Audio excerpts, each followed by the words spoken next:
మీరేం చేస్తుంటారు? ఏటీఎం సెంటర్లో గార్డ్ని. పాపకేమైంది? జీతం ఎంత వస్తుందో?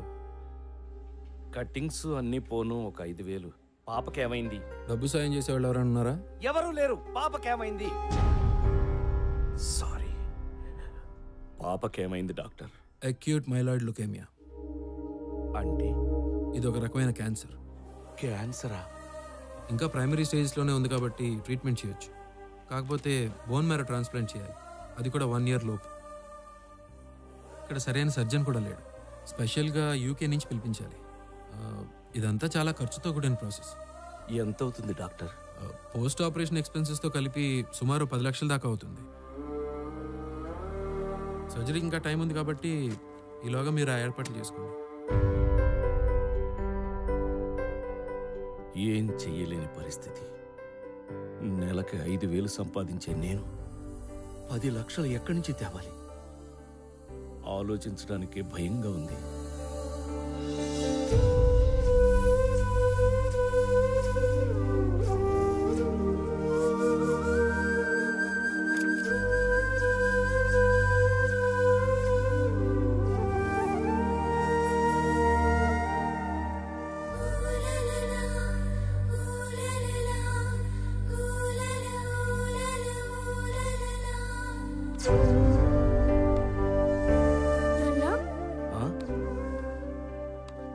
ఏం తల్లి? చచ్చిపోవడం అంటే ఏంటి నాన్న? చచ్చిపోవడమా? చచ్చిపోవడం ఏంటి? ఎవరు చచ్చిపోవడం? ఎందుకు చచ్చిపోవడం? నేను చచ్చిపోతున్నా అంత కదా అని ఎవరన్నారు? నర్స్ అంటే చెప్తుంటే విన్నాను. అది వేరే పిల్లమ్మా, వేరే పిల్ల గురించి చెప్పింది. పింకీ అంటే నేనే కదా నాన్న. నీకొక ముఖ్యమైన విషయం చెప్దాం అనుకున్నాను, ఎలా మర్చిపోయానబ్బా. ఏంటది నాన్న? వద్దులే, నీకు చెప్తే నువ్వు అందరికీ చెప్పేస్తావు. ప్లీజ్ నాన్న, ఎవ్వరికి చెప్పండి నాన్న, ప్రామిస్. ఇది టాప్ సీక్రెట్. మొన్న నేను నైట్ డ్యూటీకి వెళ్ళినప్పుడు ఏం జరిగిందో తెలుసా? ఏం జరిగింది? ఓరున వర్షం, గాలి. ఏటీఎం డోర్ తెరుచుకుని ఒక బుజ్జి బాబు లోపలికొచ్చాడు. బుజ్జి బాబా నా అంటున్నాడా? నీకంటే తక్కువ ఉన్నాడు. ఓహో. వాడు నా వైపే చూస్తున్నాడు, నేను వాడి వంకే చూస్తున్నాను. అలా దగ్గరకొచ్చాడు. వర్షం కదా, లోపలికి వస్తే వచ్చాడని రానిచ్చాను. వచ్చినవాడు ఊరికే ఉన్నాడా? ఆ బటన్ నొక్కి, ఈ బటన్ నొక్కి, ఆ ఫైల్ పారేసి, ఈ ఫైల్ విసిరేసి, అది చేసి, ఇది చేసి నానా అల్లరి చేశాడు. Bad boy. నాకు పిచ్చి కోపం వచ్చింది. ఫట్ మనం కొడదాం అనుకున్నాను, అంతే ఫట్ పారిపోయాడు. వాడు పారిపోతే నేను ఊరుకుంటానా? నేను పరిగెత్తాను. వాడు పరిగెడుతున్నాడు, నేను పరిగెడుతున్నాను. పట్టుకున్నాను, అంతే. కర్ర తీసి కొట్టబోయేసరికి ఆ బాబు అలా అలా అలా అలా పెరిగి పెద్దగా అయిపోయాడు. నీ అంతా కాదు, ఈ హాస్పిటల్ అంత పెద్దగా అయిపోయాడు. ఇంతకీ ఆ బాబు ఎవరో తెలుసా? ఎవరో? నేను చెప్పను. ప్లీజ్ నాన్న చెప్పు, నాన్న చెప్పు. శ్రీకృష్ణుడు. ఆయన ఏమన్నారో తెలుసా? ఒరే ప్రసాదు, ఇంతకాలం నన్ను నమ్ముకుని పూజలు చేశావు కదరా, నీ భక్తికి మెచ్చి నీకోటిస్తున్నాను అన్నాడు. ఏమిచ్చాడు? ఎవరు లేరు, చెప్పు.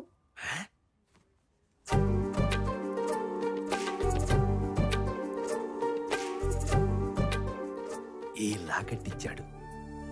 ఇది వేసుకుంటే నేను నీతో పాటు ఉన్నట్టే, నీకు భయం నొప్పి ఏమీ ఉండవని చెప్పాడు. ఎంత బాగుందో. నీకు కావాలా? ఇస్తావా? సరే.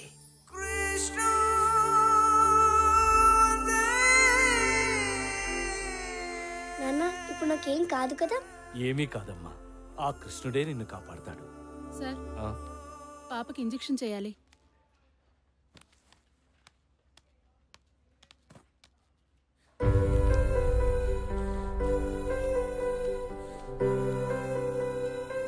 నాన్న ఇంజెక్షన్ నొప్పిగా లేదు నాన్న. ఎలాగైనా పాపను బ్రతికించుకోవాలి. ఏం చేసైనా సరే డబ్బు సంపాదించాలి. ఆ క్షణమే మస్కట్ వెళ్ళాలని డిసైడ్ అయ్యాను. మరి అంత దూరం వెళ్ళాలంటే డబ్బులు? పాప పేరు మీద పోస్ట్ ఆఫీస్లో ఒక 70,000 దాకా దాచాను. అవి సరిపోతాయి వెళ్ళడానికి. పాపనందాక ఎక్కడ ఉంచుతావురా? నేను వీలైనంత త్వరలో వచ్చేస్తాను. పాప జాగ్రత్త అండి. వెళ్ళమ్మా. రామ్మా రా.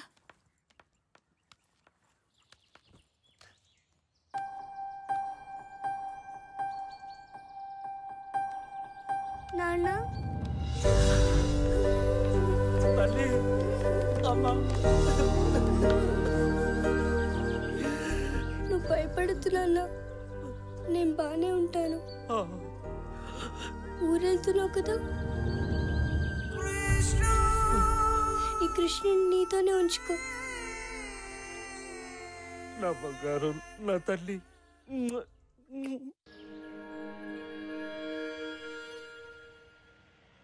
ఏమాత్రం ఆలస్యం చేయకుండా మస్కట్ వెళ్లే ప్రయత్నం మొదలుపెట్టాను.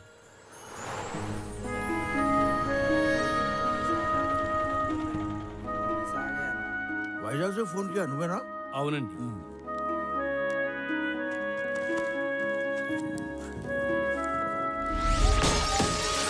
అంతా సవ్యంగా జరుగుతుంది అనుకుంటున్న సమయంలో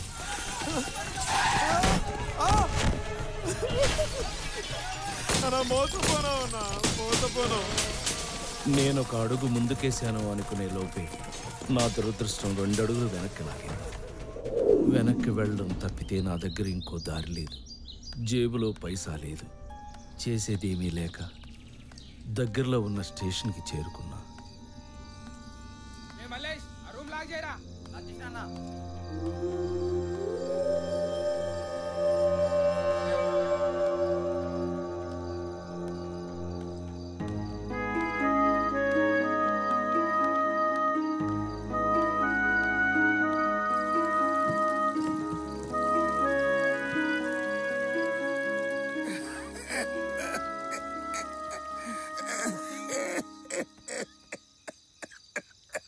అయ్యో చూడు స్వామి, ఎలా దగ్గుతున్నావో.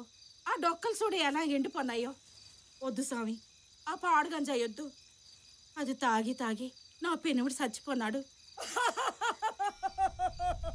పిచ్చి రక్తాలు, జనన మరణాలు నీలాంటి మానవులకు. మీకు ఒకే ప్రాణము, ఒకే దేహము. కానీ నేను అలా కాదు. నాకు పరకాయ ప్రవేశము తెలుసు. ఈ దేహము శిథిలమైన మరుక్షణము నా ఈ ఆత్మ మరొక దేహములోకి ప్రవేశిస్తుంది. నిజమా స్వామి? అవును రక్తాలు, నేను ఈ కాలము నాటి వాడిని కాదు, ద్వాపర యుగము నాటి వాడను.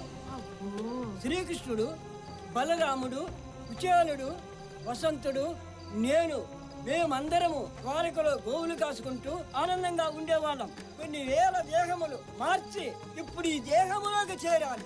రక్తాలు, నువ్వు అనవసరంగా నా ఆరోగ్యం గురించి కంగారు పడకు. ఇంకా నువ్వు పో.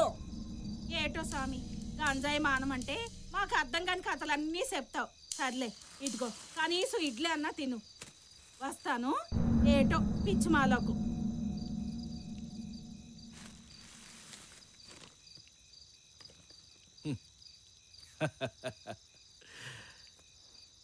ఆ బైరాగి చెప్పిన పిట్ట కథ విన్నాక ఇంత బాధలోనూ నాకు నవ్వొచ్చింది.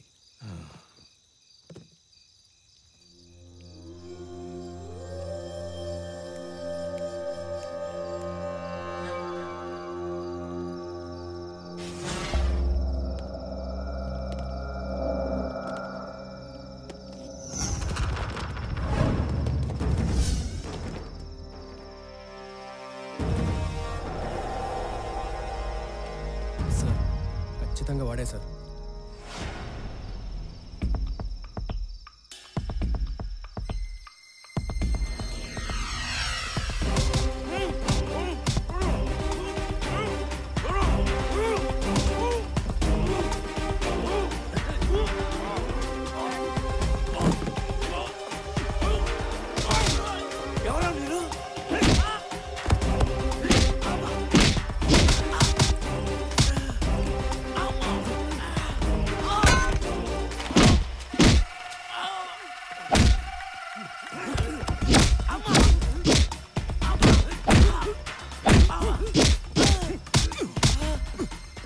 టాప్ నక్సల్ లీడర్ సార్ వీడు. 10 ఏళ్ల తర్వాత దొరికాడు. నాకేం తెలీదు. రాకెట్ లాంచర్లతో లాంచీలు లేపేస్తారా మీరు? వైజాగ్ సార్, నేను ఏటీఎం సెంటర్ గార్డ్ని. మన వాళ్ళని 10 మందిని చంపాడు సార్. ఇక్కడే సార్.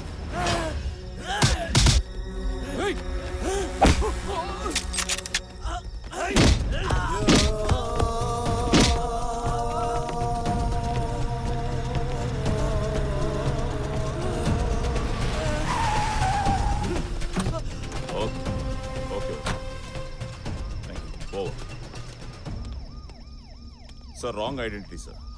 అసలు వాడిని మన second party Shankarpalli railway station దగ్గర అరెస్ట్ చేశారు. వాడిని మన హెడ్ క్వార్టర్స్ తీసుకెళ్తున్నాం. మరి వీడు తెలీదు సార్. అదండి. చలో చలో.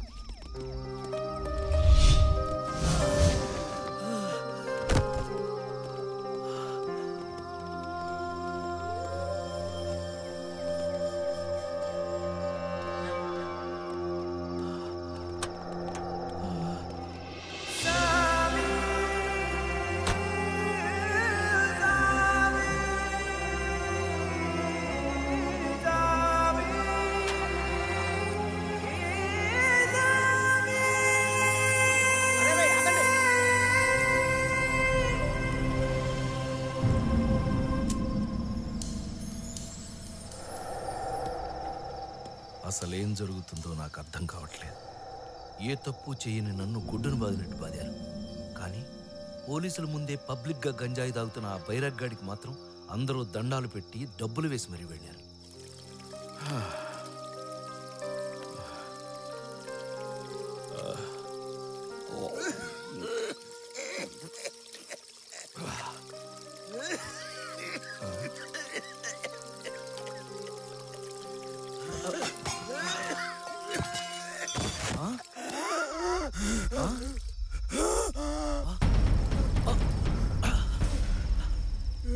ఏమైంది? మంచి మంచి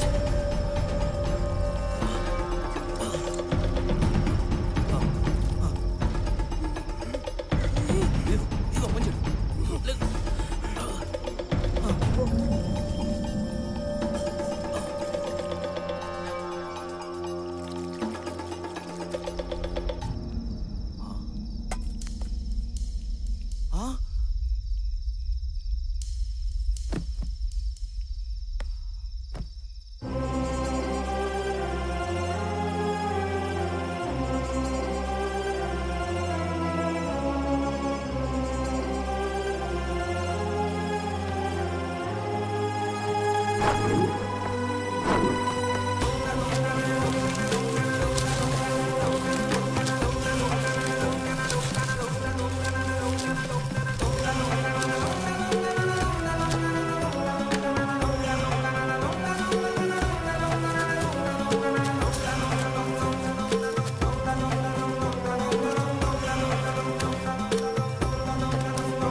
పాప బతకాలంటే బోన్ మ్యారో ట్రాన్స్ప్లాంట్ చేయాలి. నేను చచ్చిపోతాను నాన్న.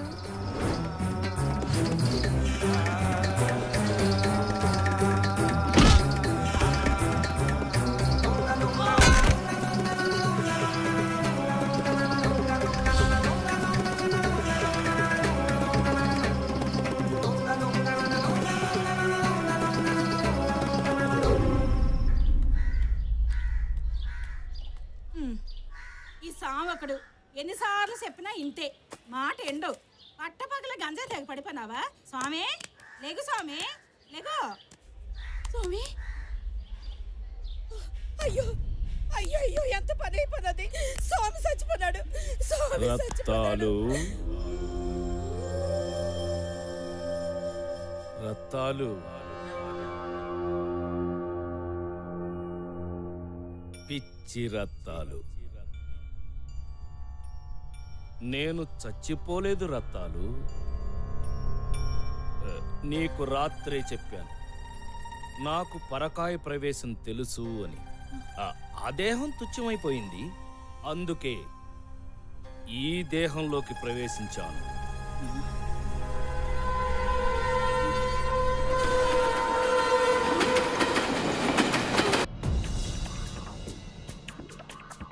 కృష్ణ కృష్ణ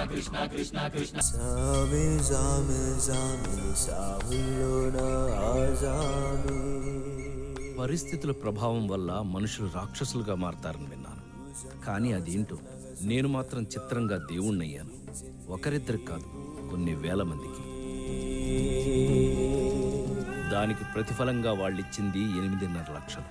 ఇంకొక 1.5 లక్షలు, 10 లక్షలు పోగావుగానే ఇక్కడి నుంచి వెళ్ళిపోవాలి. కలెక్షన్ ఎంత?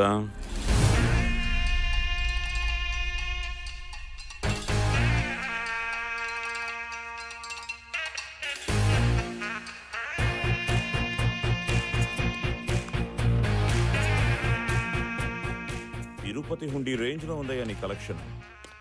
ఇదే స్పీడ్ లో ఇంకో 5 ఏళ్లు సంపాదిస్తే అంబానీ అంత వాడివి అవుతాం. ఏం మాట్లాడుతున్నారు మీరు? ఇది జనం డబ్బు. డబ్బే సర్వ పాపాలకి బాధలకి కారణమని నువ్వు జనానికి చెప్తున్నావు. పిచ్చి జనం అది నమ్మి ఆ డబ్బు నీకిస్తున్నారు. నువ్వేమో దోచుకున్నది లెక్క పెట్టుకుని దాచిపెట్టుకుంటున్నావు. దోచుకోవటం ఏంటి, దాచుకోవటం ఏంటి? ఇది నా కోసం కాదు, లోక కళ్యాణం. ఆపరా! ఈ సొల్లు కబుర్లన్నీ నీ దగ్గరకొచ్చే గాళ్ళకి, విఐపి గాళ్ళకి చెప్పు.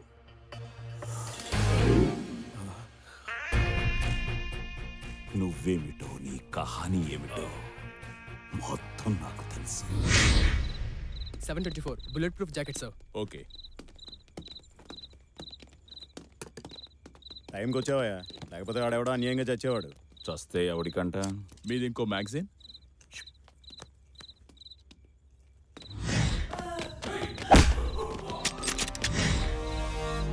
ఆ రైల్వే స్టేషన్ గొడవలో పడిపోయిందేమో. రైట్, ఎవరైనా తీసుకురండి రా. అక్కర్లేదు, అటే వెళ్తున్నాను, నేను తీసుకొస్తానండి.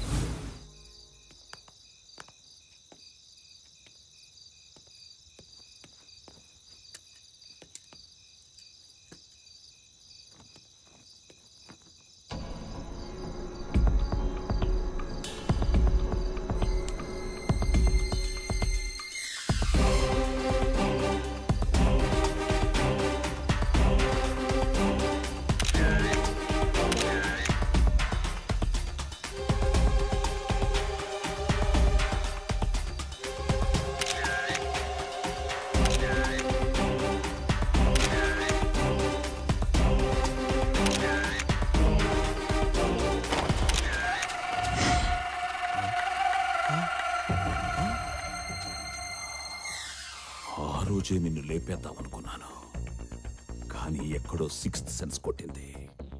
నిన్ను సరిగ్గా వాడుకుంటే నాకు బాగా ఉపయోగపడతావని. అనుకున్నట్టే జరిగింది. పెట్టుబడి, లైసెన్సు, రూల్సు, ట్యాక్సు, పర్మిట్స్ ఏది అవసరం లేకుండా కేవలం లాభాలు తెచ్చే బ్రహ్మాండమైన బిజినెస్ గా ఎదిగా. ఇది నేను కావాలని చేయలేదు, తప్పనిసరి పరిస్థితుల్లో. ఆపరా! తప్పు చేసిన ప్రతి వెధవ ఏదో ఒక రీజన్ చెప్తాడు. నా కూతురికి ఆపరేషన్ చేయించాలి, దానికి 10 లక్షలు కావాలి, అది సంవత్సరం లోపే. అందుకే వేరే దారి లేక, ప్లీజ్ సార్, దయచూపండి సార్. పొలిటికలోడికి నీతి, పోలీసోడికి జాలి ఉండవురా. మనిషికి 3rd డిగ్రీ ఇచ్చేటప్పుడు గిలా గిలా గిలా కొట్టుకుంటేనే నాకేం అనిపించదు. అలాంటిది నీ మీద జాలేంట్రా? ఈ ఫొటోస్ బయటకెళ్తే జనం నిన్ను పిచ్చి కుక్కను కొట్టినట్టు కొడతారు. ఆ కొట్టడంలో కూడా ఒక కామెడీ ఉంటుంది రే. ఎవరైతే నీకు ఎక్కువ దండాలు పెట్టారో, ఎవరైతే నీకు ఎక్కువ డబ్బులు ఇచ్చారో వాళ్లే నిన్ను ఎక్కువగా కొడతారు. ఆవేశం ఎక్కువైతే నిన్ను చంపేస్తారు. పోనీ వాళ్ళ నుంచి నువ్వు తప్పించుకున్నా ఆ ముసలి బైరాగి గాడిని నువ్వే చంపావని పోలీసులు కేసు పెడతారు. ఆ తర్వాత నీ బతుకంతా నీ ఫ్రెండ్ పుట్టిన చోటే, అదే శ్రీకృష్ణ జన్మస్థానంలో. ప్లీజ్ దయచేసి అలా చెయ్యొద్దు. అలా చెయ్యొద్దు అంటే నీ చెప్పింది నువ్వు చెయ్యాలి. చెప్పు.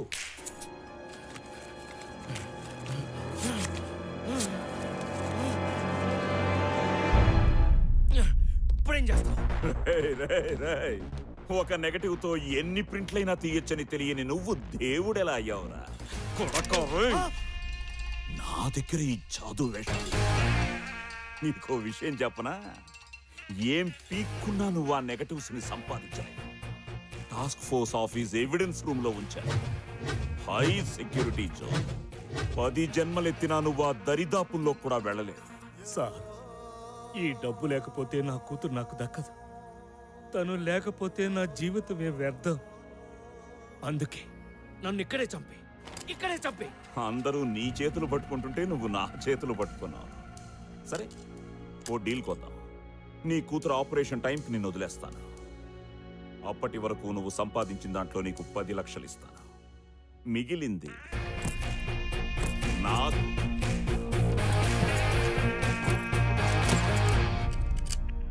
ఆ రోజు నుంచి నా బ్రతుకు గజపతి చేతిలోకి వెళ్ళిపోయింది.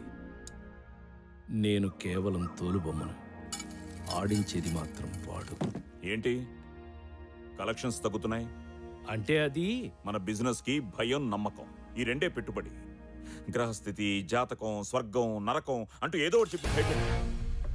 జనం ఎంత భయపడితే మనకంత డబ్బు. భయం కొద్ది డబ్బు.